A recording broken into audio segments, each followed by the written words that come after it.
about what was it called? The aggression era. I think it was like the main time period when I was like watching wrestling. The Attitude Era. Yeah, well, no, so more so like the aggression era. So like when like John Cena was new, Brock Lesnar was new, people like that. I Eddie Guerrero was on top. Yeah. let's see. Who the fuck are you?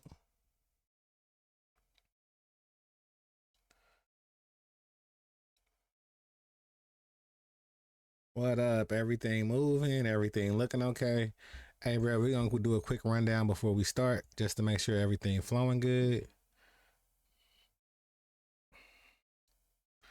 Just chatting, Johnny Hollywood, Unfiltered, OGK Open Door Podcast Live. That's the title, sir. You're Yep, the indeed. you. Yeah, no Hollywood. Oh, damn, bro. My bad. I started. My bad. Hey, you know what's fucked up? Okay, let me start this stuff. Well, let me edit it. You know what's fucked up? I did that before. Like, I had prepped. Oh, for real. Yeah, yeah. I had prepped. I already had all that shit, like, planned out. It's all good. Nah, because I just changed it like maybe like a week or two ago or some shit like that. My bad. I'm happy you said something. I can correct that right now. So, have you updated your socials yet with that? No, that's what I'm currently in the process of doing. But to be honest with you, I'm trying to get it all transferred over, but it's not transferred over. So I'll probably just have to make new ones and just start over again. It Mmm. is what it is. That's janky.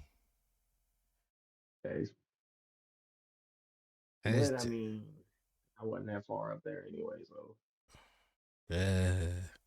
that'd be like my biggest fear of like moving shit over, especially your phone, because your phone is damn near like your fingerprint in this shit. So like, you know hmm what I'm saying? When you move that shit over, you gonna fuck around, bro. Like my TikTok, but I got my TikTok on my PC though.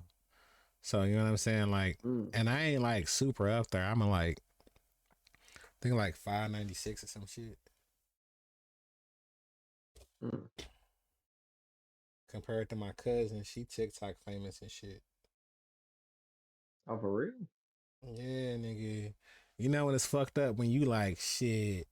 I ain't gonna lie, I be around some normal motherfuckers and I pull my YouTube out and they'll be like, shit, nigga, I got like, they be like, bro, I got like 60,000 views. I'll be like, for real? And then I go look at my YouTube and I'll be like, they be like, how many views you got? And I'll be like, shit, I got 200 something thousand views. I was like, damn.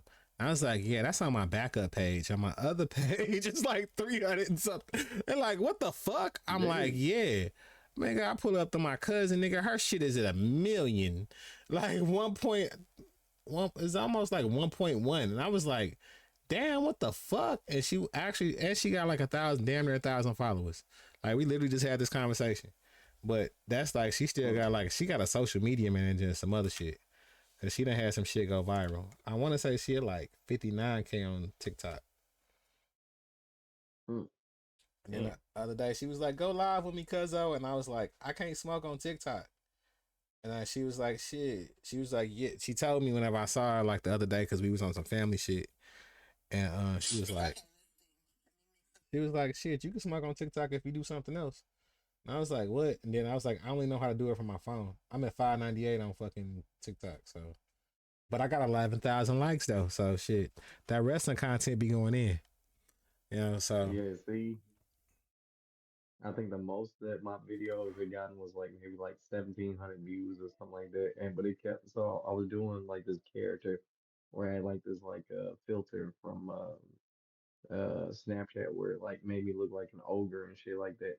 And it was called Philip the Ogre, but I had a voice that I did with it. It was like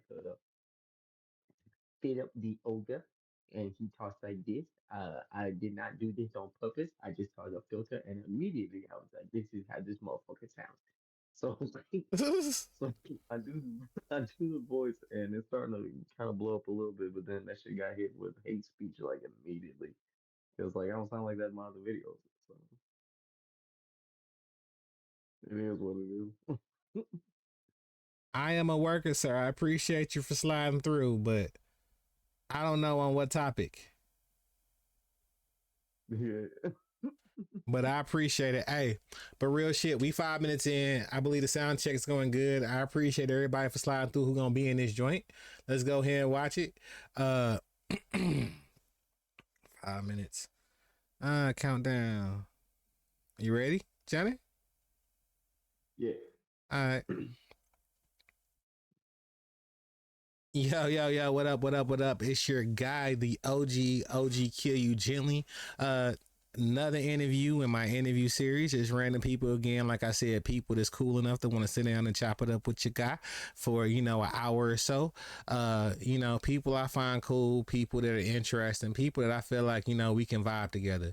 This right here is my guy Johnny B. Hey, that's me. Yeah, Johnny B. Shit, Johnny B. Actually, bruh, real shit. If you follow my TikTok, you would know, like, man, I tried some comedy stuff, right? Tried it. It wasn't bad. It wasn't bad. Actually, Johnny saw it. He was actually there. So, you know what I'm saying? If you want to, like, no, go holler at him. He had to start a new TikTok. Appreciate it, new digitals. Appreciate you for sliding through. Hey, Johnny B, real shit. Yeah. Go follow him on the socials. He just started a new TikTok account. Hey, Show him some love. Um, but yeah, so doing the comedy bit. I met this guy. You know what I do? I stepped out. You know what I'm saying? We all got our Native American on. Uh, you know, um, Chilled out for a minute and had some good conversations. And I asked him would he, come through and do an interview with me, and he said yeah. So with that being said, I present to you guys the comedian Johnny B. How we doing tonight, sir?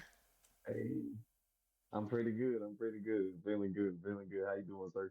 Man, I am doing great, bro. I appreciate you for taking some time out and getting this shit together and dealing with my technical difficulties beforehand. No, bro, we doing great in this joint, guy. As long as we here, we blessed.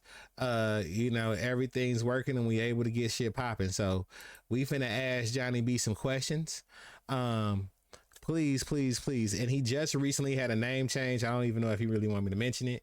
Do you want me to mention it? Formerly Johnny Hollywood. Yeah, you know what I mean? I used to be Johnny Hollywood, but that shit was fake, and I'm trying to, just be as real to who I am as possible. Why Okay. taking this interview? All right, because I ain't gonna lie, a lot of my questions right here, a lot of my, well, you know what I'm saying? And why do we switch from the Hollywood to the Johnny B? So, uh, so for those who've never seen me do stand up before, I only talk about real things I've lived through, real things I've seen, or real conversations I've had with real people. So with that being said, it was originally to try to keep like some normalcy like in my own life, so that they're like Johnny B could be separate from Johnny Hollywood. But the more it continues, the more they kind of bleed over into each other. And to be honest with you, it feels so much better just to go by my real name instead of like a fake name. Like I feel more relaxed on stage. Like I just enjoy what I'm doing more because once again, they're just stories about my life. So uh, yeah, and then once I got to really thinking about it, oh, and then two older comics were saying something about it too. They were like, "Why don't you just use your real name?" And I've been thinking about it for like 6 months or something like that. But shit, after talking to people about it, they was like, "Yeah, I think it'd be all right." I was like, "Fuck it," because this is the name I use in my regular life. This is Johnny B. That's me. Yeah, be you, bro. Be the brand, bro. Thanks. Like, that's the So, best thing I could tell you. Be the brand. Like, the one thing, though, like, see, I feel that, though, but whenever I did the comedy thing, like, I did keep, I said I use my real name. I don't never say my real name on the stream, though. But you know what I'm saying? The streaming thing, for some reason, for trolls, I don't want to make it easy for you. Yeah, you got to do a little bit of leg work.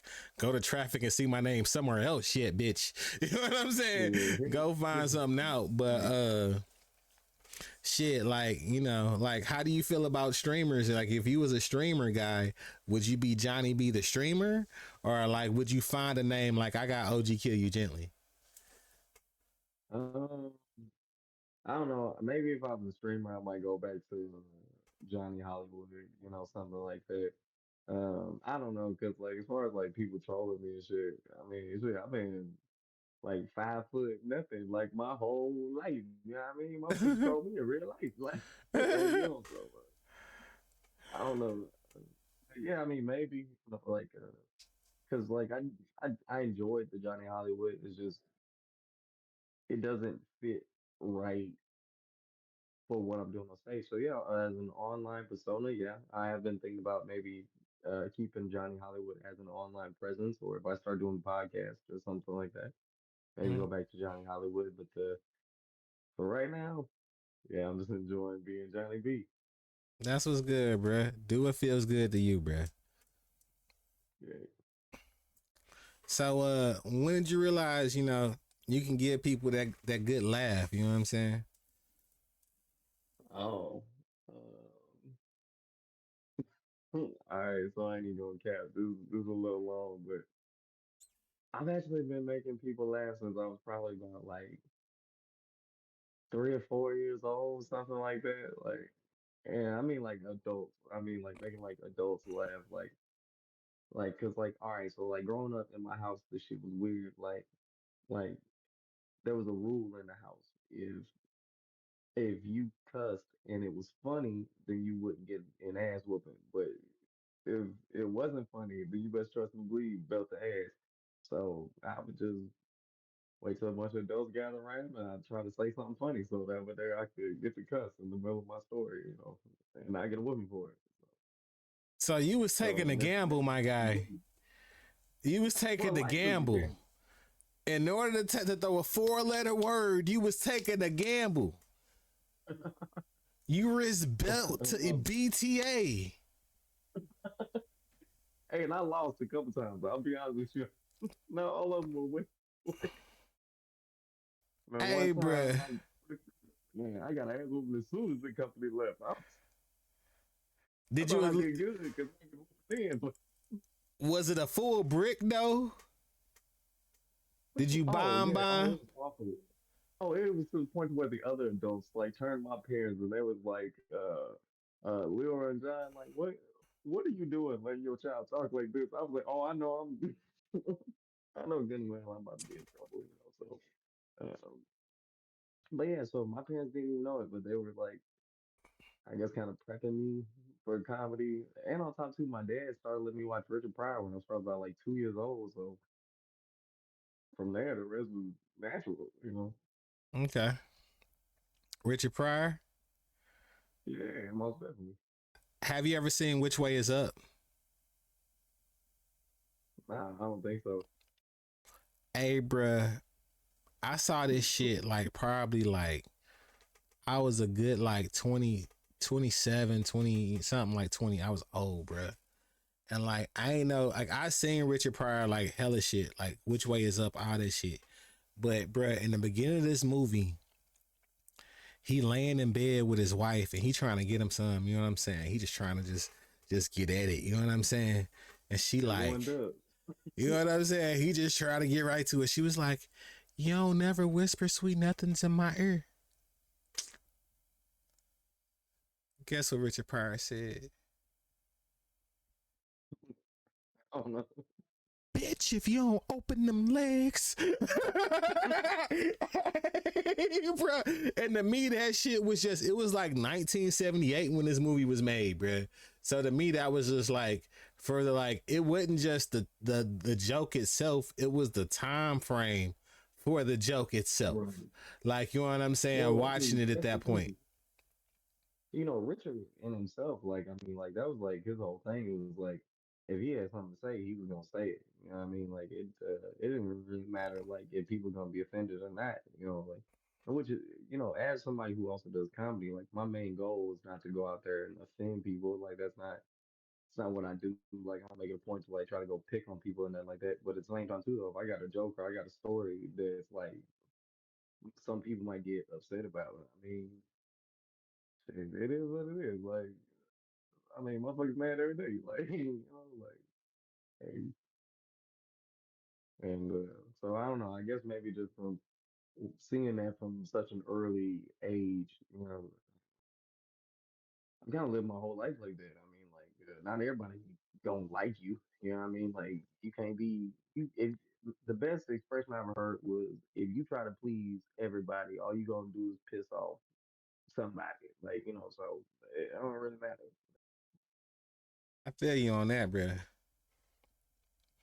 I feel you on that, bro. So, you know what I'm saying? Like, what's your funniest memory you got, you know, and like the first couple of times you hit the stage? First couple times I hit the stage, mm, so so I'll be honest with you. I've been I debuted in comedy in like 2022 or something like that. But my first couple years of doing comedy, I was not good at all. I treated it like it was a frat party. I was hanging out, getting drunk, and not learning nothing. So I don't know about like when I first started, but I know since I've been taking it seriously, some of the funniest things that I've noticed is that like not even anything of my own like jokes or anything like that. I've noticed that like I'll be in my own day to day life and I'll hear like another joke that like a comic it did, and I'll think about that while I'm in my regular life, and it'll make me laugh. So I don't know. I guess the funniest thing on stage is probably not expecting who you would think is gonna be funny. Like because you can look at them and be like, "Oh, this motherfucker not gonna be funny," and then they be hilarious. So, Bruh, I know this your interview, but I gotta ask a question. so Was I funny? it's funny. I was funny? Now, I will say you need to loosen up a little bit. You seem a little stiff up there, but I mean, that come with time. Like, you know what I mean? Like, you just keep doing it, dog. Like, it's funny. Yeah, yeah. I think you should try it again. I think you should try it again. All right. See, this is my lounge though, cause this is like my little studio. So here I'm a vibe. I'm fucking you know what I'm saying? And then it's the time frame of that, bruh. Like, you know what I'm saying? Like, how did you get to? Cause you a storyteller. So with you being a Right, right. storyteller, right? Like, you know what I mean? Pretty much, you gotta commit to pretty much like a couple of jokes and get straight to the point of the story. How do you feel about that? Mm, I don't know. Like, so when I first started, being a storyteller in itself, it was difficult, just because you first have to learn what's actually important to the story and what was just important to you. Because sometimes those are not the same at all. So really, it's just learning how to trim the fat on it and keeping what's important of the story. As a matter of fact, I've gotten it to the point to where, for the most part, I've got most of my stories trimmed down to where I normally even have enough time to do a little crowd work before I even dive off into the stories, which helps out a lot, like a lot. Like if they're already engaged from me, like messing with them in the crowd or something like. And I don't mean like I'm like, oh, they're fat, they're tall, they're short. Like, nah, it's not like that. And I also don't do that shit where it's like for work. I don't give a shit what you do for work. So like, I don't know. I do more like a comparison or something like that that makes everybody laugh. And then from there, I just kind of dive off into my story. Really, Okay. And obviously, you said you was exposed to Richard Pryor at an early age. Who inspires your your storytelling style? um, you know what? I said I would never tell the story on camera, but like here we go. So most of it was actually not even real comics. Most of it was actually just like my dad and my uncle. Um, just because like that's how the adults would talk around me. Like they were all hanging out on my grandma's porch or something like that. Like it wouldn't just be like knock knock jokes. Like no, they were like telling stories like from like their day or the week or the month or whatever it was. And then from there they would just be naturally funny. So I just kind of started telling stories. But one person I got compared to the most when I was in high school was Kevin Hart. People kept, and I hated it. This is no disrespect to Hart. He's fucking hilarious. Hey man, I've cried laughing before. Like, but at the time, I hated it just because this was like the height of like Kevin Hart.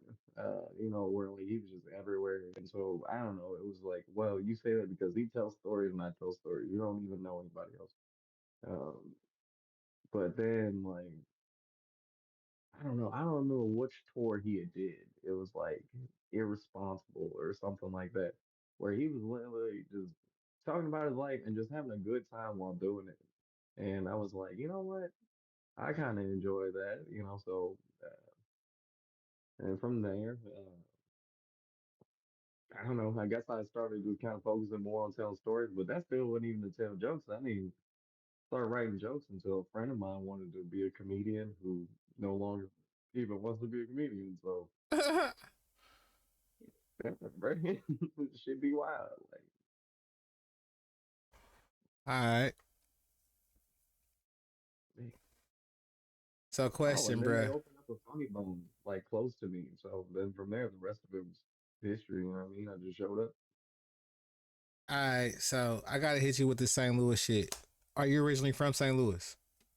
Yes, sir. North side, Natural Bridge and Newstead. Hey. Okay. So you be at the New Stead Chinaman, huh? Not no more because the tornado knocked it down. But yes, Ah, I grew up damn. eating the Chinaman right there off of Newstead. Yup. Chop suey Chinaman right there. Yup. All It right. was All right. delicious. All right. You ain't know I know about that, huh? I'm You just ain't saying, know I know hey, about that, everybody should huh? know about that strip game from young that they used to make. Hey, they used to go crazy. See, you from St. Louis, you know where the Chinaman's at, but see this, and hey, for you motherfuckers that's not from here, do not come and correct me and put me try to blacklist me, bruh. A Chinaman is a Hey, badge of honor here in St. Louis, bruh. hey, matter of fact, actually, for real, like if I was a kid, but like, so one time I was in there, right, and I'm picking up my food, and he was like, there was this dude on the phone. He talked to his friend. He said, "Yeah, man, I'm over here, over here to get the food. Where the fuck am I?" And the dude from behind the one that was cooking the food, he leaned over and he said, "You a Chinaman?" And I said, see, see, and don't sleep on them either because I tell you what, I don't know who they had working in that kitchen, but I promise you, whatever you order, it ready in 10 minutes. He mean that shit too. Now, granted, sometimes if you order something small, you're gonna be mad because it's still 10 minutes. It don't matter. But if it's something big, 10 minutes, 10 minutes, it's ready. I love Hey, that dude. bruh. He's fantastic. I hope they rebuild. Hey, question: do you think that they're gonna get displaced and fall out in the county somewhere? Like that could possibly happen, just not rebuilding. Like, you know what I'm saying? Like, think about So that. The way St. honestly, Louis grow. I'd heard a rumor. I don't know if it's true or not, but I heard a rumor that they are actually trying to move to a new location off of, I think it's off of Natural Bridge, but I don't know if that's true or not. I have no idea, but I hope so because it was amazing food. So, and pretty good customer service too. I mean, especially for being in the hood, like it was still good customer service. I mean, they're not gonna greet you with like overly smiles or nothing like that, but Hey, bro, it as was long as you go in pretty there and good. you be cool, just like, you know what I'm saying? My favorite Chinaman to go to for real is Yet Bun. So, you know what I'm saying? I be at the Yet Bun like a motherfucker. You don't know where Yet Bun at? Yeah, I am too. Ah, bro, it's across the street from the Murder Mobile. It's Oh, on that's right here. Then. it's on Over there. Goodfellow and Natural Bridge. Oh no, I know where Murder Mobile. Oh, okay, okay. You know what I'm saying? So shit, it's all about her. If you from St. Louis, you know, you know. So shit, I go there, but that's the thing though. Like when you get in that motherfucker, they be chill. You know what I'm saying? Now it's the people outside that bitch you got to worry about, but inside the bitch, you good. But like, you know what I'm But saying? outside, Outside though, and then it's gonna be that motherfucker outside in a wheelchair, fucking some type of fucking standing assistance thing, or just a regular bummy ass motherfucker asking you for some money. And I'm gonna look down at the nigga and be like, if your shoes cost more than mine, you ain't getting shit. Nigga, fuck that. You know what I'm saying? hey, oh. Bruh, one time, this is when I used to work in downtown, right? It's Christmas time. I gave this homeless dude $20. I was working at the Hardee's that used to be down there in downtown. Man, I kid you not. I'm expecting him to walk past me because he asked me for some money for some food. It's Christmas time, so I'm like, all right, here you go. So I hit a little dub, you know what I'm saying? I was doing good at the time. Shit, if I could have it back though, I wish I could have it back. So I give him the 20. I'm expecting him to walk in behind me into this heart to get him some food real quick. Man, he walked the other way. So now at this point, I'm on lunch break. I ain't got nothing to do. So I'm smoking a cigarette. I'm like, I'm gonna follow this homeless dude. So I followed this man all the way straight to the liquor store. I said, hey, bro, you could have just asked me for like a couple dollars for a beer or something. You did not have to. I don't know. Bruh. Maybe I'm wrong. Did that make how did you feel about your generosity at that point in time? I ain't nobody no money since. What you talking about? Nah, Hey, hey, we bruh. good. I ain't even gonna lie. One time I was out of town, right? And bruh, this dude, like, I don't know, he was asking me for money, right?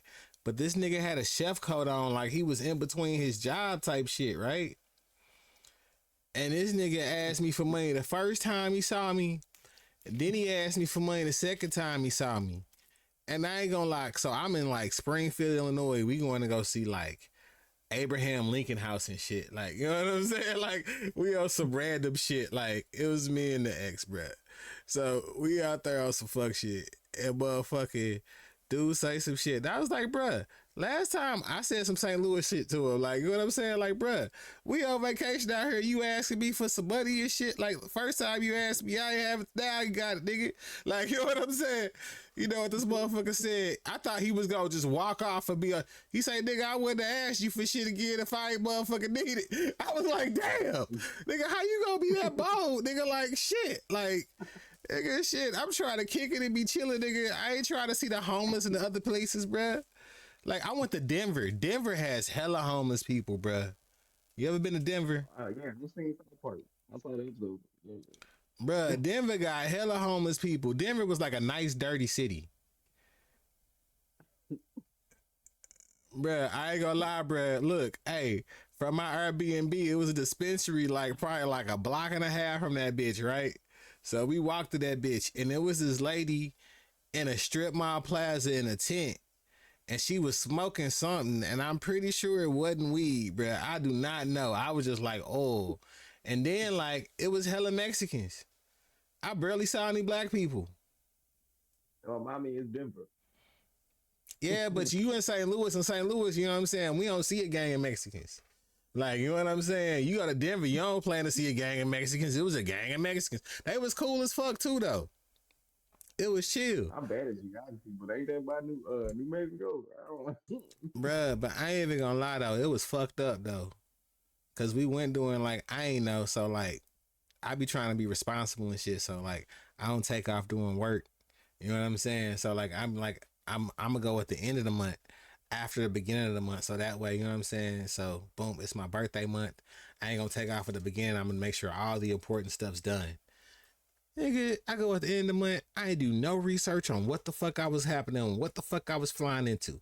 Nigga, I flew into motherfucking Pride weekend, nigga. I had no motherfucking idea. Nigga, it's motherfuckers hopping out motherfucking Jeep Wranglers and bikinis and beards. I don't know what the fuck. You hear me? I'm like, bruh. I just wanted to see the local, the regular local shit. Like, I'm cool, but it was just like, sometimes that shit be excessive, bruh. You know what I'm saying? Like, I'm cool, but sometimes it's just overdosing. Like, shit. Like, I was gonna say something fucked up. Let me not say that. All right, bruh. Here's my thing, man. It's 2025. Like I don't look, man. I don't care who look like who you like. You know what I mean? Like you play with whoever you want as long as I ain't gotta play with you. You know what I mean? Like I don't really give a shit what you doing. That's your business. As long as you a consenting adult, uh, You hear me? do I your don't give a thing. fuck You as know? long as you ain't trying to fuck me. We good. That be my thing. Hey, hey, Like, my whole thing is, right, like, I'm not gonna lie. So whenever I meet people and they kind of like lead off with their sexuality, unless they're like questionable, I really kind of like, okay, that was quick. Cause like, was we talking about fucking? Cause like, why are we leading off with that? Like, think about how much time you actually spend fucking, Johnny B. Think about this. Here's the thing, So, since I'm on the record, I just want to go on the record. It's like, I like studs. I do. I like some of them, not all of them, but I do. I like studs. Some of them, like Young and May. Hey, what's up, girl? hey, bruh, I used to like the brat. Hey, it was the brat. Hey, Snoop from The Wire. You hear me? It's another one You too. do. The brat, Snoop from The Wire. It's another one, nigga. I was with you for the brat. Bruh, you ain't never seen Snoop for The Wire? Like, you know what I'm saying? Like, nigga is a girl, nigga. Now, in my defense, bruh, I was born in '95. So by the time the wire was on, I think I was like 8 or 9. I didn't care what was going on the wire. Nigga, did you ain't never rewatch it as an adult, nigga? It, Oh my no, I god, didn't. hey, bro, you gotta, hey, great TV, bro. Watch it. Hey, nigga, hey, I know you got an extra phone over there. Nigga, look up Snoop from The Wire, nigga. Shit, nigga. You talking about Young and May, nigga. You ain't, nigga, they ain't got shit on Snoop from The Wire, nigga. That was what the, nigga, shit. As she was talking to so Oh, snub nose, she had that be more accent, nigga. Oh, nigga. I'm just saying, young mate, she was like, when she hit that note, she was like, ooh, I was like, ooh. Nigga, nigga. I know it's another one besides the brat, nigga. I can't think, nigga. I'm gonna be laying in bed in the middle of the night, pop up and be like, that bitch. All right, bruh. Hey, nobody ever talking about it, but as long as we on the topic of thugs, I mean, like, hell, shit, 1990s Queen, but I'm just like, Khadijah, Ah, yeah, yeah, yeah, yeah, yeah. like, Queenie, yeah, I go with Queenie. I go with Queenie, bro. It's another one, bro. I can't think. It was like another one growing up that I like loved, and like a girl looked at me like I named off like two or three, and she was like, "You just like," and I was like, "Bruh, she was cute though. You could tell she was cute." Like, yeah, thanks. Because sometimes they feel cute. Like, don't get me wrong, they dress, you know, like I could borrow their clothes, but like, I mean, like in the face, you like, yeah, like shit. I thought you got some body underneath them clothes, bro. The brat had body underneath them clothes, bro. hey, baby, I'm for real. yeah, I seen it. It's facts. Like, Yeah, shit. Hey, question though, bro. Let's hop back on. You know what I'm saying? How do you prep before you hitting the stage? Do you got a ritual? You know what I'm saying? A vibe check? Like I know you said before you used to like frat boy it. Like, so since I've been back, actually, yes, yes, actually, I do have like a comedy ritual. Like, normally, like, I'll do like, I'll like go to a park, and normally, like, any place that's kind of quiet, some place where I can just kind of talk to myself and people won't try to call a padded room. You know what I mean? mm, And then from there, I just either smoke, something like that, and then I might just kind of walk around and just talk to myself, and I just tell the joke to myself, because they say that you're your own biggest critic. So I just do the joke until I'm like, yeah, that's probably fine. Because at the end of the day, it's like, I don't know, all the two. Like, so I practice, like, so I practice a lot. Are you waving at me? nah, I was waving at the chat, bro. I see the chat. Oh, okay. I was like, what the fuck? I was like, hi. Like, no, but yeah, so I talk to myself, and then like I kind of like I practice on people a lot. Like, for example, I'm in like Lyft and Ubers a lot, and like my day job has me working with the public a lot. So yeah, I just practice my stories like on random people. Like I'll be at work or something like that, and I'll be like, "Hey, y'all want to hear something crazy?" And it's gotten to the point to where normally if I say that, they're normally like, "Yeah." So I get to practice a lot. Really, is what it is. But I don't know if you just if you just do it how you going it's like sports. It's just like sports. Like you wouldn't practice one way and then show up to the game like a different way. You know what I mean? No, you gonna do what you practice. So I don't know. I guess I'm just always practicing. Yeah, other than that, I don't really have too much of a routine. I just kind of just like at the start of the week, like I'll just be like, okay, what do I want to talk about? And then from there, like I'll just like tell random stories about my life to random people until like one of them keeps getting a laugh, and I'm like, all right, well, we'll try it. And sometimes it does good, sometimes it does bad. I don't ever throw it out just because what one audience likes, another amazing. So just because it's bad once doesn't mean it's always gonna do that. Now, if you done told that joke like 10 times or something like that, and you ain't never got a laugh, go ahead and throw that one away. Like, go ahead, bro. Either that or slip it in between two good ones. If you really love the joke, then yeah, you should keep it. But at the end of the day, it's an art. So you know, as long as you make sure that you put your own style into it and you genuinely believe like what you're doing is what you should be doing. Uh, Work out good, I guess. I mean, it's not a party. It's a career. You know what I mean? It's learning the craft just like anything else. Like matter of fact, it's one of the few things left to where you actually have to learn a craft. Like I know that they now have classes in college where you can go learn to be a comedian, but to be honest with you,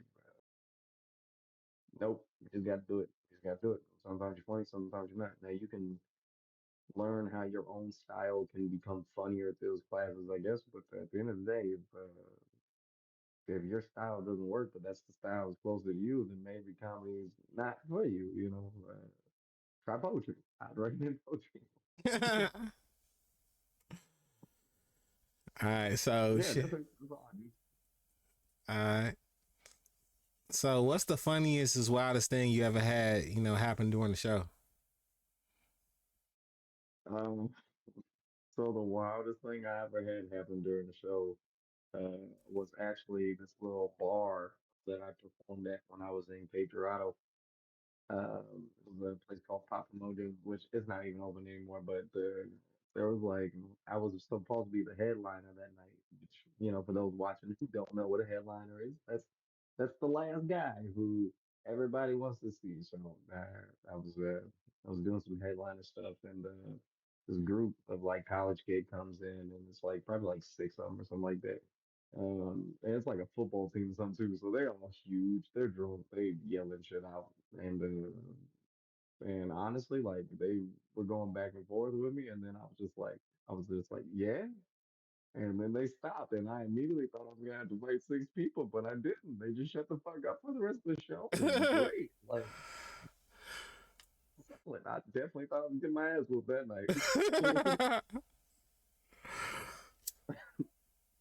Hey, So bro. yeah, I think that's probably the craziest thing that's ever happened during the show. Probably. Uh, oh, okay. So this wasn't during mine, but I had seen somebody at another show have to actually get like escorted out of the show, like because she was drunk and she just kept like yelling and shit like that, and then security had to like come tap her to have her come leave. And then the boyfriend jumps up like he's about to fight security.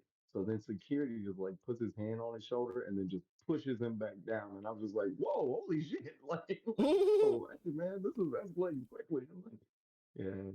And he left and now I will say I was concerned when he left because it was a younger dude and he was like, yeah, all right, you big, but what's in my trunk is bigger. And then he left, and I was like, hey, if he come back, I'm leaving. I am not sticking around to see what's in that trunk.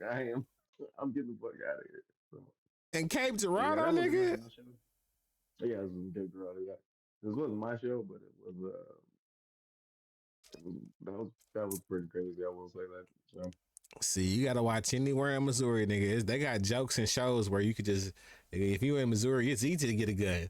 Like you could just get one driving through this bitch. Like we're in Missouri. Like, hey, you gotta watch that mhm. shit, bruh. Like shit, road rage in this bitch is real, y'all. Like real shit. It's home with Jesse James. You know what I mean? Like, pop out. Ah, shit. It's the Midwest, but it's still wild. Goddamn me, shit, real shit. Okay. Yeah. Nah, it's a. I don't know. I like Missouri. I think overall it's cool. I forgot to throw out though. Where you go to high school at, bruh? St. Louis question. So actually, and that is such a St. Louis question. Honestly, I went to high school in Cape Girardeau. That's where I went to high school. Was down What? there. So yeah, What? we moved there probably when I think I was like 13 or 14, something like that. So junior high, and then from there, yeah, I just finished out high school in Cape. The whole entire It was high cool. school you spent in Cape? I bet you moved down to Cape and you was just fucking mad. At first, yeah. At first, I was pretty pissed off about it. Because honestly, actually, so I didn't even go straight from St. Louis to Cape. I went from St. Louis to Alabama for some fucking reason. And then and then we came back and then I was like in Fredericktown. And then from Fredericktown we went to Cape. So I went from city to country to like largest small town you've ever seen that is dangerous enough to be a city. Like, so um, I don't know. That's why honestly I think that's actually helped with my comedy a lot, just because of the fact that like I've met so many different kinds of people. I've been blessed enough to not be in just one area, to where like I only grew up around like a certain type of person or something like that. So how come I don't really like tailor my comedy to anybody like because it don't matter, man. Whether you're black, white, or in between, we all the same. We all just going through some shit. Everybody just trying to do better than they did the day before. So that's what I've really learned from meeting all these different kind of people for real. Is that we are way more similar than like we different. You know what I mean? So Moving I around can't answer helps, that bruh. question, but I hope that helps. Bruh, moving around helps, bruh. But also, I what did you do whenever you moved away from St. Louis and there was no Chinaman? um, oh, that did take some adjusting. I will be honest with you. One, because immediately, hey man, you're screwed. Ain't no uh, putting them up. hold on, this screen is fucking up. Hold on. The fuck? Oh, so mine's fucked up. Okay. You're good. I'm good. All right. Hold on. You But good. to Hold answer on. that question, hey, there we go. But to answer the question, so what I did was start eating Mexican food. Honestly, like this, yeah, I became a nacho guy. That's, This motherfucker said I yeah, started eating wasn't Mexican food. yeah, because like here's the thing, man. Like first of all, if I get fried rice, being from St. Louis, like I'm expecting this rice one to be dark. Because why you ain't cooking no soy sauce? That's the first part. But yeah, they would. I first got down there, they gave me like some like berry. I'm darker than that rice was. it Bro, I know you was offended. was. I was. I was very offended. My mom told me she was like, you supposed to put the napkin over the rice or something like that. Because honestly, just because one lady at a restaurant told her that one time, and she been running with that forever. I don't even know if that's true. Like, but yeah. So apparently, you're not supposed to leave the rice like on the plate like that because it's supposed to be disrespectful. But I felt very disrespected by the rice that they gave me, so I let it go like that. Because no, what is this? Somebody needs to see this. We're not gonna put this under the rug. This rice was terrible. It was awful. Hey, bro, I ain't even gonna lie. So, you know, like how St. Louis got that St. Louis to Houston pipeline?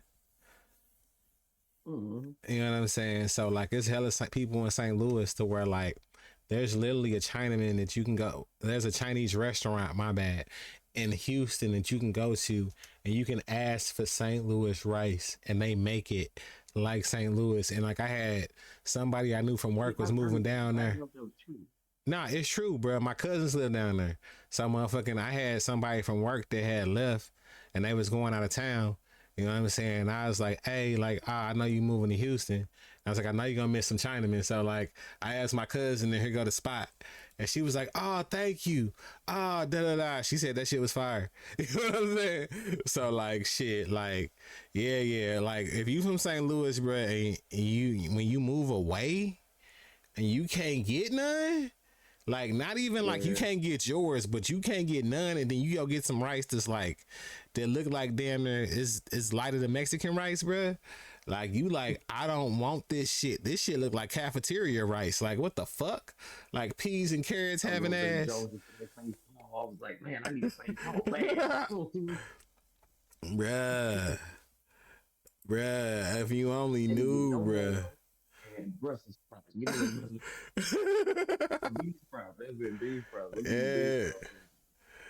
bruh. Bruh, have you ever had that? Nah, I ain't say this shit. Yeah, yeah. You ever had a joke bomb so hard you had to laugh at yourself? Yes, actually, I had a joke bomb so hard to where I looked in the audience and everyone. I could have took it easier if they'd have booed. I could have took it easier if they booed because at least I could have played off of that. But they here, let me see if I can do a fake hold just that. The fuck am I supposed to do with that? So yeah, I quickly took that joke out. I don't even have that joke anymore. You don't So even I know don't what know it what it's supposed was.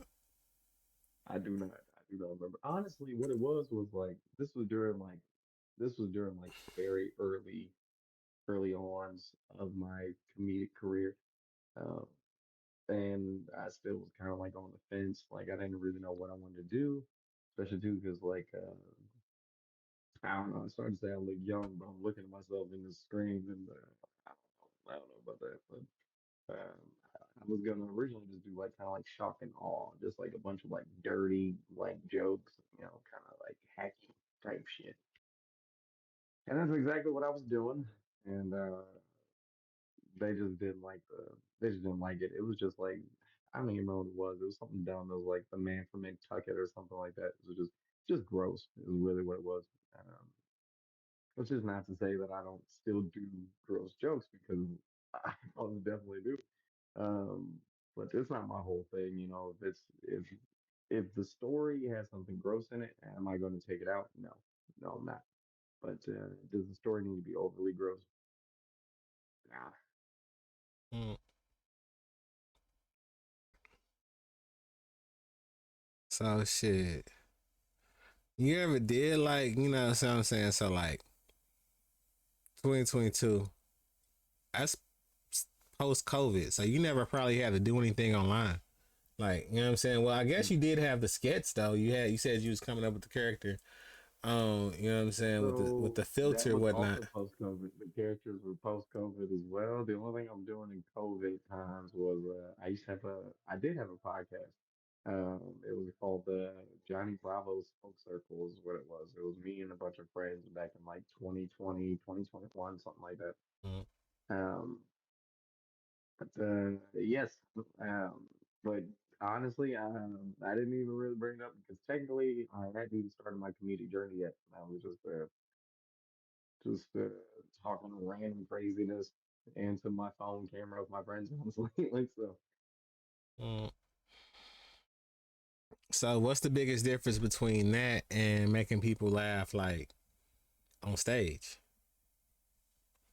in person? Well, to be honest with you, I actually prefer in person. I am not a big online guy. That is not like my thing. Like mainly because for me it's kind of weird because like if I'm in person, like I can tell if people are actually laughing at it or not, but you're just playing to the camera, you know what I mean? Like, you'll find out later if they thought it was funny. So I don't know. The in person has a little bit more instant gratification. So I am definitely more of a fan of in person comedy. It is probably my favorite thing in the entire world. I love it a lot. And on top of that too, if I don't know, if I'm in the middle of like for example, like the podcast I did, I had like topics that I would like try to like cover and just try to mainly stay on those topics. Whereas opposed to like in person, if I'm doing a story and like I don't like the crowd reaction to the story, I can either A, change the story to a new story, or B, I can abandon the story altogether and just start messing with the crowd. But either way, I can kind of gauge a little bit more how I want to move forward if as opposed to on the phone or whatever camera I'm using at the time is normally just you just say it and then hopefully people think it's funny. If not, then they'll let you know in the comments. But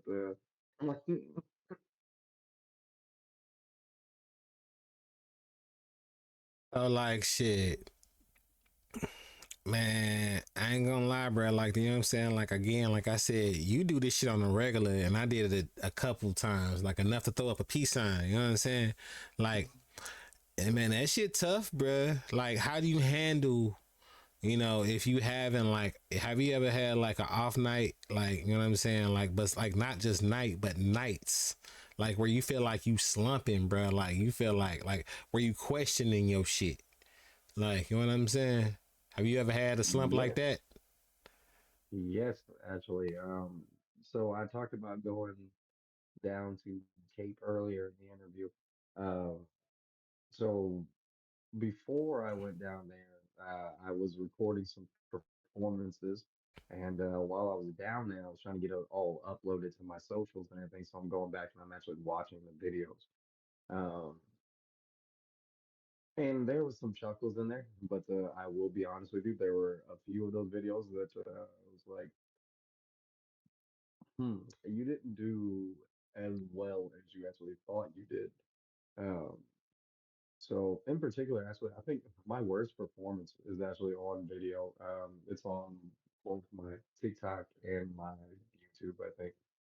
And it was the performance right before I left for Cape, and I'm drunk as a skunk, and it was just a terrible performance. And I watched that, and immediately I was like, okay, well, whenever we get back, we gotta we gotta change something. I didn't like that at all. Um, so yeah, from there I just kind of stopped treating it like a party and started treating it kind of more like a job, I guess. Um, Now, granted, is it like the funnest job in the world? Yeah, that's pretty cool. But yeah, honestly, so yeah, I've definitely had bad performances. That's for sure. Like and oof, I think like my last two or three videos, honestly. So that's probably like a course of like maybe like 2 weeks or something like that, where I was just bombing. Like, Just 2 weeks to just bombs over Baghdad. yeah, thanks. Yeah, Outkast could have co-signed on that because it was bad. It was really bad. So, but I will say, in my own personal opinion, you know what I mean, I haven't really recorded a lot of videos actually since I've been back, just because I've been trying to focus more so on like the actual quality of the performance, I guess, as opposed to being like, did I get it recorded? Like, well, let's see if it's something worth recording first, you know. So, I don't know. I've been a little bit more focused on that, but my performances have definitely uh, improved since the change in mentality. I will say that. Mhm. See, yeah, that's like, how do I say this? Like a slump. Like, I don't know, bro. Like, I got a couple of chuckles. I ain't get a lot of laughs, but like, I'm scared of the day that I get nothing. Like, to me, like, did you fear that day? Did you ever think that that day was gonna come? Oh yeah, yeah, most definitely. I mean, I knew it was gonna come. Like that's just part of doing comedy, honestly. Like you don't have nights where you bomb. I mean, like matter of fact, the one thing. So after my very first time bombing, um, I actually was sad. I went home. I got drunk and smoked, and I was watching Dave Chappelle, one of his specials, and he was actually going over a story about how he had bombed in like the city of Detroit, and it made me feel better immediately because if Dave Chappelle can bomb, yeah, you can bomb. It's fine. Like it's all right, dude. Like so, Hold on. I don't know, Hey, man. From that point forward, so, nah, you good. I was gonna say, I think I know what you're talking about. Is that the one where he talking about he smoked a joint, a rapper gave him a joint, and he don't want to say who it was? yeah, yeah. He was so mad at the city of Detroit. He drove around and handed out bubble gum to the homeless. I was Yeah, y'all can shoot, but y'all can't eat. Yeah.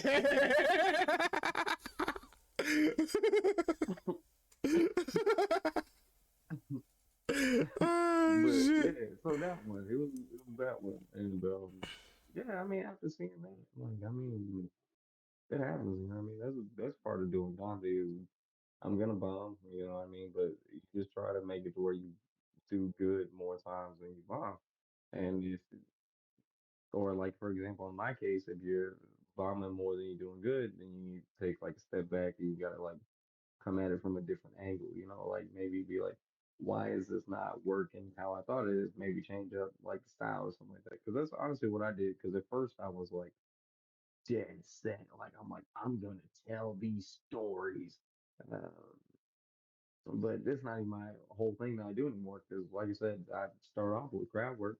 So and you only get like whenever you're starting off, like like you only get 3 to 4 minutes, you know. So but yeah, I just make sure my stories are like 2.5, 3 minutes long, something like that. Anything else,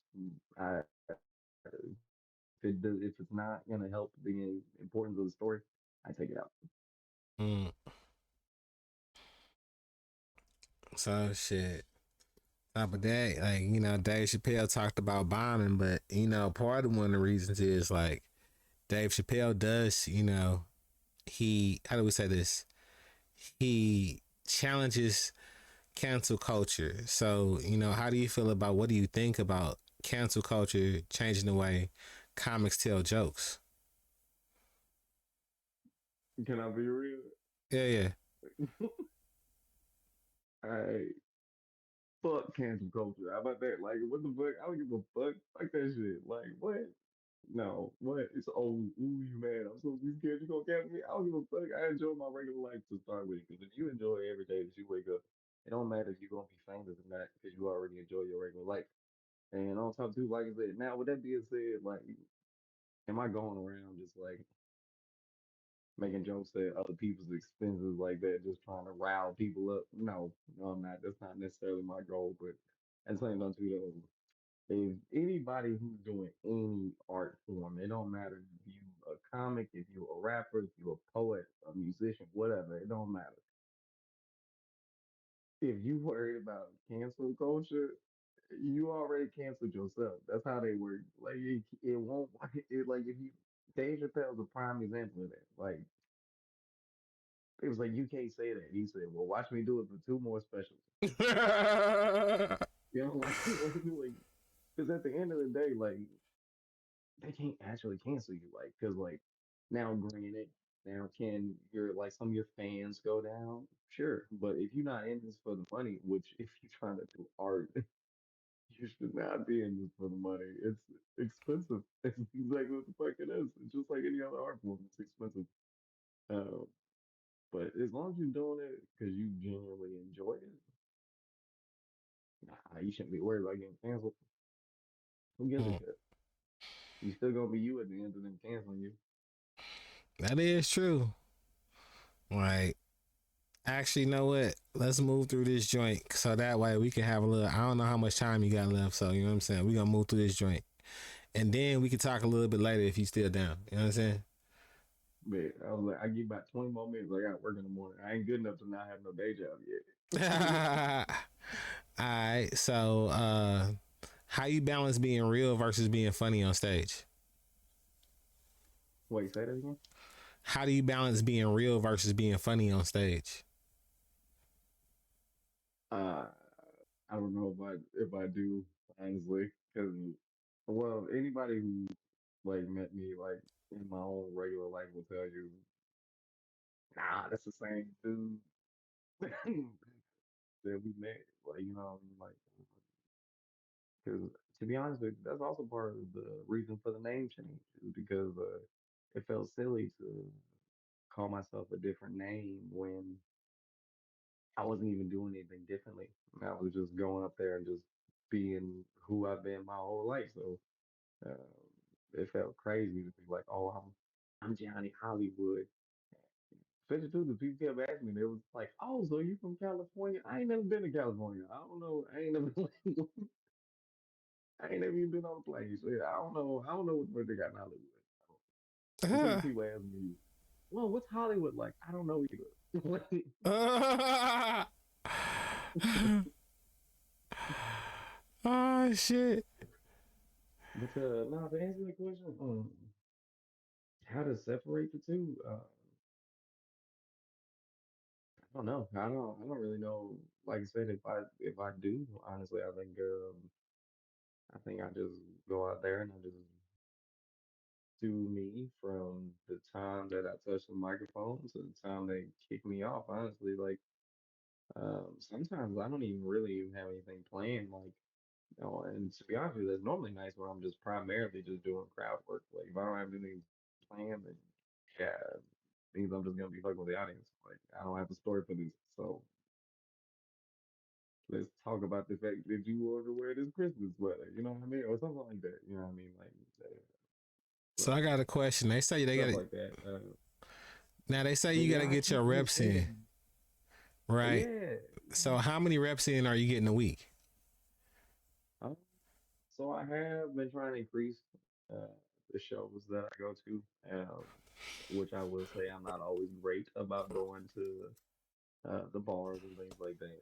But on average, I normally go to at least two different spots a week. At least two different spots a week, just so because the two spots that I pick, the crowds are completely different. Like for sure, you can normally always catch me at the St. Charles Funny Bone on Wednesdays. I'm like always there. Then on Wednesdays, I also go to a hookah lounge that has an open mic as well called Habibi's. I'm often at Habibi's. I just started recently hitting up the Westport Funny Bone as well. I haven't yet to actually perform there, but hopefully soon. So, and then I'm also gonna try to start hitting Helium as well because there's been some great names to touch that stage too. So, Yeah.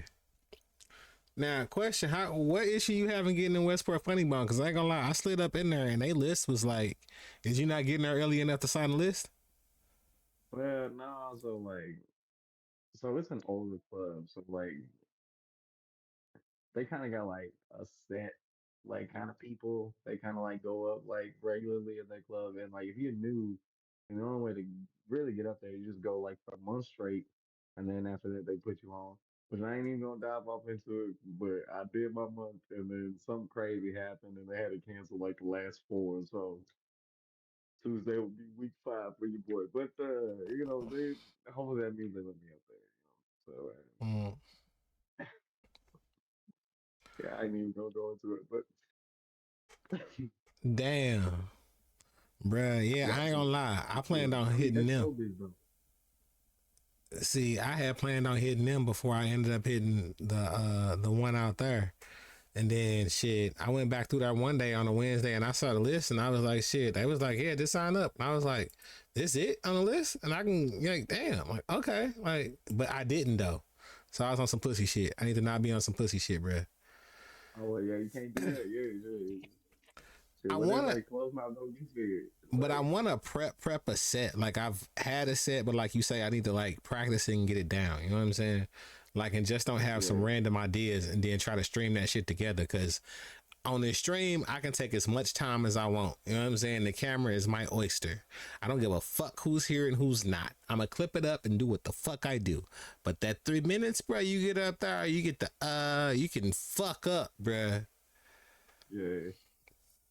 I Uh, mean, yeah, because I'm not gonna pretend. Here's the thing though, if you do fuck up while you're on stage, the beauty of it being in real life is that as long as you don't really address the fuck up and you just keep moving, the audience won't give a fuck either. Like Now maybe when you get off stage, they might be like, "Hey, do you remember when you fucked up?" But like during the course of the performance, yeah, as long as you keep, and that's with anything. Like that's even whenever I was like in music and stuff like that. Like as long as you move forward from a mistake, like people in the audience will not care that you messed up.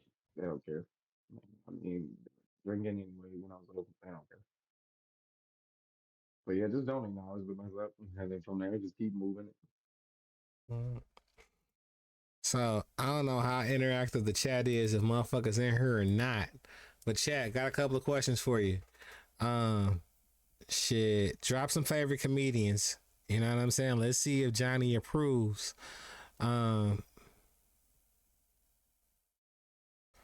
if you got a question, drop that shit in the joint. We'll see if we can get it too.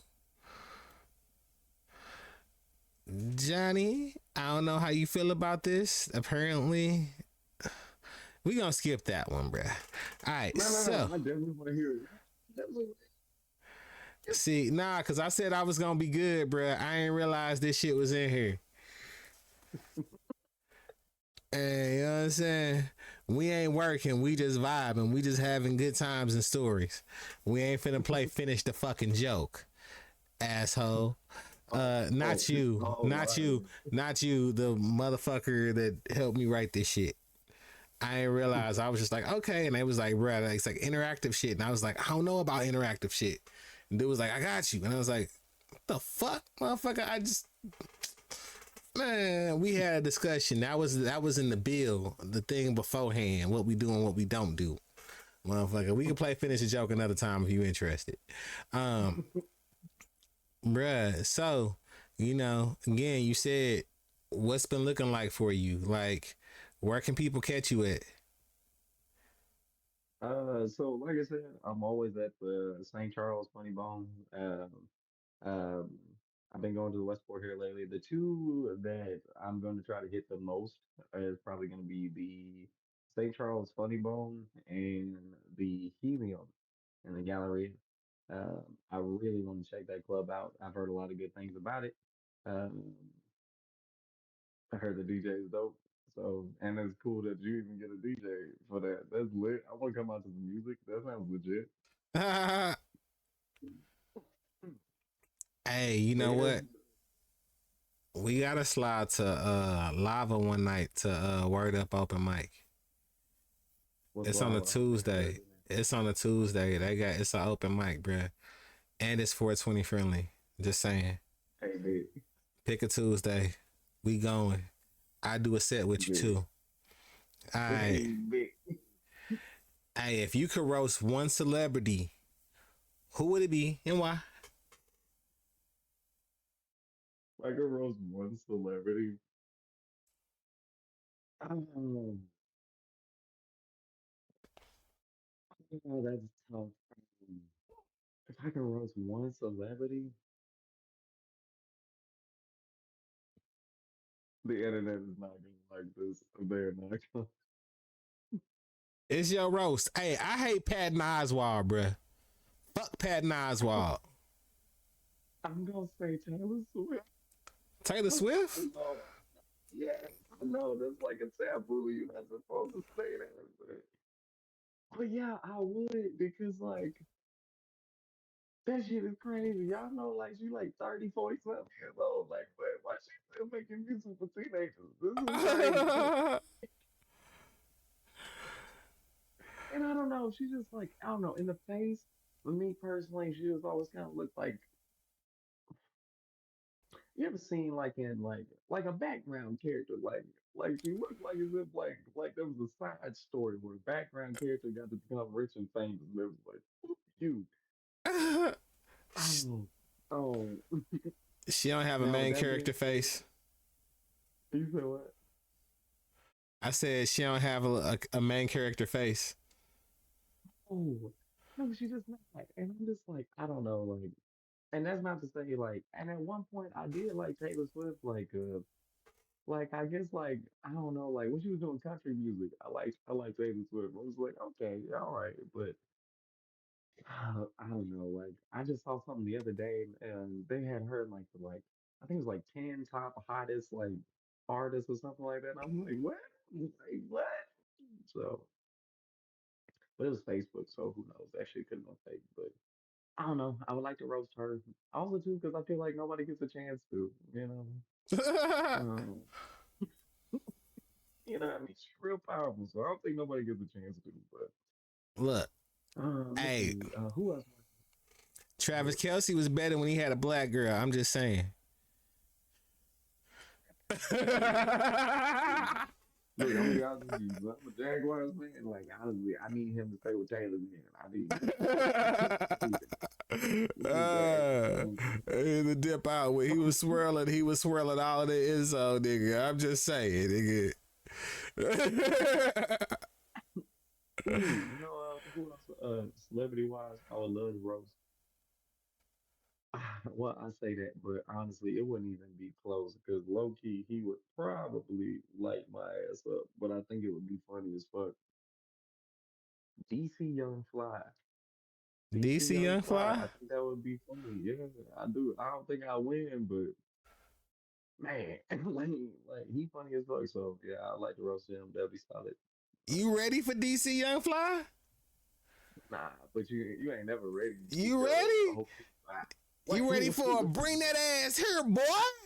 You ready? because immediately that's already a suspect. What you doing talking to me like that? Hey, What I'm you just just saying, nigga, that's just look. Hey, look, hey, I be talking shit when I be streaming, nigga. That's one of the ones where, nigga, you gotta be on your shit in your masculine bag when you say that one, bruh. Nigga, you know see you this gotta be flaming the nigga like after that. so here's the thing though. Okay, so realistically, what's gonna happen is you gonna roast DC, he gonna light you up, and he gonna move on with his day. But if if for some reason you catch him off guard and you roast his ass real good, you a motherfucking legend. Like,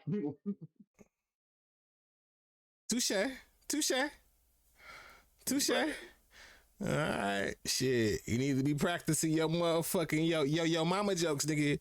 You better be practicing the motherfuckers. You better be flame on, Johnny Flame, nigga. You ready for that, nigga? hey, especially too, because that makes sure his mama old. Like, And he say his daddy old as that's fuck. what This his is mama. last kid. Nah, but yeah, actually, I say DC Young Fly, but actually anybody from the '85 South crew, they are pretty funny. Actually, I would say that. So I think any of them would be fun to roast with. Would I win? No, no, I wouldn't. But it'd be fun. It would be Okay. fun. I ain't gonna lie. My biggest fan, I like Carlos Miller out of any of them motherfuckers. Hey, I don't know. I'm feeling like DZ might have been, but Carlos funny too. Carlos is funny.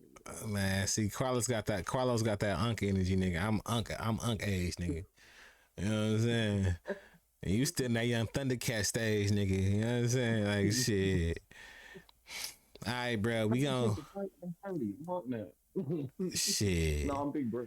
Big bro. I mean big bro. Bracket. I mean, Shit, you see, I ain't call you a YN. I was respectful on that note, nigga. appreciate that. Thank you. I'm glad you behind me. Shit. All right, so, bruh, right now, right here, right now. What message do you have for your fans, bruh? For your supporters, for your real ones, for the motherfuckers who come to your shows knowing that motherfucking you still grinding, the motherfucking supporter, the people who listen to you on a regular motherfucking basis. The motherfuckers gonna be like, I knew him. I worked with him. Nigga, what do you have to say for your day ones, my guy? Motherfucker, we made it. Nah, uh, nah. I mean, like, shit, ain't this been fun? That's exactly what I was saying to him. Ain't this been fun? This shit been wild, right? Like, who'd have thought that I come all the way from getting kicked out of the classroom every day to the point where I would show up sometimes in class, my desk already outside. I ain't even did shit yet to try and actually perform on stage. Like, so anybody who has been there with me since day one, anybody who has shown me love, shown me support, I appreciate it. Cause y'all don't even know, really, I didn't even know I was gonna do this for real until everybody was like, they laughed at it. They responded to it. They enjoyed it. I've had some people even like tell me my jokes back to me. I'm like, that's kind of it's annoying, but it's cool. You know, it's cool. That means they care. And I appreciate that from the bottom of my heart. That's as real as Johnny B. That's on me. So appreciate that. All right, that's some real shit, bro. That's some real shit. All right, so finna hit you with some deep, quick thought shit, bro. All right. Describe yourself in 3 words. In 3 words. Loud, wild, uh, funny. Loud, wild, funny. Yeah, thanks. Man, shit. I Hey, also bro. describe myself as a real life Looney Tune character. A real life Looney Tune character. Yeah. Loud, wild, funny Looney Tune character. Yeah, that's a direct Johnny B quote. Like, Hey, bruh, I appreciate you, Johnny B. You a real one, bruh. I appreciate you for sliding through. Shit, I'm no tagging you in problem. everything, bruh. Of course, showing support to my podcast. Well, shit, not my podcast. A little series, little things I be doing, bruh. He a real one for taking some time and dealing again with through all this shit, but for showing up, telling us about himself. I appreciate you for your time, Johnny B. Anything Yes, you want to sir. leave out, my guy? Um, no, I mean, this was fun. I really enjoyed it. Thank you for the interview. Thank you for giving me the chance to kind of, tell a little bit about my story. This is fun. I definitely see myself doing more of these in the future.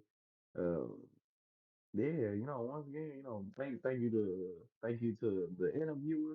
Thank you to, my bad. I had to look down your name right here real quick. OG, kill you gently. I got you. I got you. So I appreciate that. Thank you. And yeah, man, yeah, y'all, if y'all want to see me in person, check me out at, St. Charles Funny Bone, Helium Club, Westport Funny Bone. And if you like, motherfucker, that's too far. Well, then follow me on TikTok. I just got a new one. I'm Johnny B314. So you know, go ahead. Follow that. You know what I mean? Shit, that's what's up. That's what's up. Hey, chat, we gonna go ahead and kind of just wrap it up on that note for editing purposes. It is what it is. I think I got like a couple more minutes just to have a side chat, but you already know how we get down. Whatever you do, do a lot of full motherfucking motion. Is OG kill you gently? That's OGK1, the one that's been entertaining you, and you already know I'm fucking functional. Hey, we gonna be back though. We finna put Shadow in a fucking coffin, bitch. That's what we finna do. We out this bitch. Hey, yeah. We out this. Hey, but real quick, I did want to tell you this because I know you getting ready to fucking mind about one. We gonna go ahead and write out to somebody else too. But to be honest with you, OG Kill You Gently, bruh, it's inspired by Martin Lawrence. What? That's what my gamer tag is inspired by. What is that?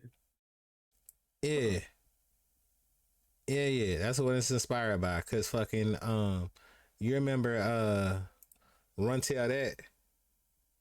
Mm-hmm. Run Tell That, and I was just like, first it was just Kill You Gently because I thought it'd be funny when that shit pop up, right? Like you just got by Kill You Gently. That was my gamer tag. So then, shit, fucked around, left my baby mama. You know what I'm saying? Guess who had the fucking, nigga that had so many burner accounts on Xbox, the shit was attached to her motherfucking email. Don't want to talk to her. So we got the OG Kill You Gently, and that's how we got there. So it's OGK. That's how that gamer tag came along. So it's really just a gamer tag, bruh. And I just been riding with that shit. Okay, yeah, I was curious. I was like, what this say? And that's OG Kill You Gently, bruh. Like real shit. Like, Yeah. where this shit at, bruh? Hold on, let me stop this stream.